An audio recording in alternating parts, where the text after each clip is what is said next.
চলে যাচ্ছে, বাংলাদেশের নিরাপত্তা কোথায়?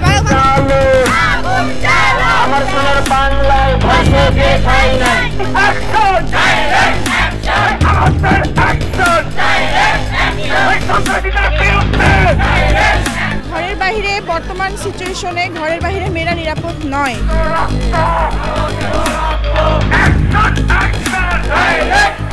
এবং ধর্ষকের কোনো রকম কোনো স্থান আমাদের সমাজে হবে না, হবে না, হবে না।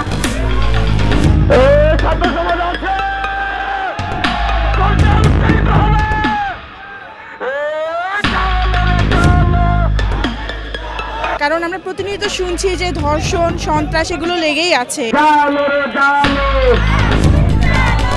আমার সোনার বাংলায় গুম, হত্যা, ছিনতাই, এবং আমরা কিন্তু দেখেছি যে বেশ কিছু ভিডিও ভাইরাল হয়েছে যেখানে চাপাতি বা অস্ত্র শস্ত্র দিয়ে ডাকাতি করা হচ্ছে। বাংলায় হতে পারে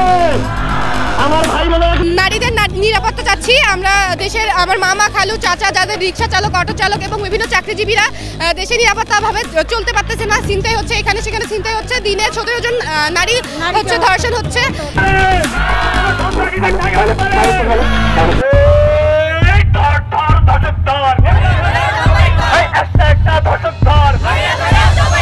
বাংলাদেশের নিরাপত্তা চাই আমরা, ধর্ষকদের মৃত্যুদণ্ড চাই এবং সন্ত্রাস মুক্ত বাংলাদেশ চাই।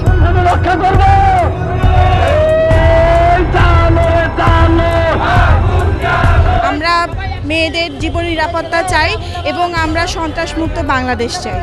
যতক্ষণ পর্যন্ত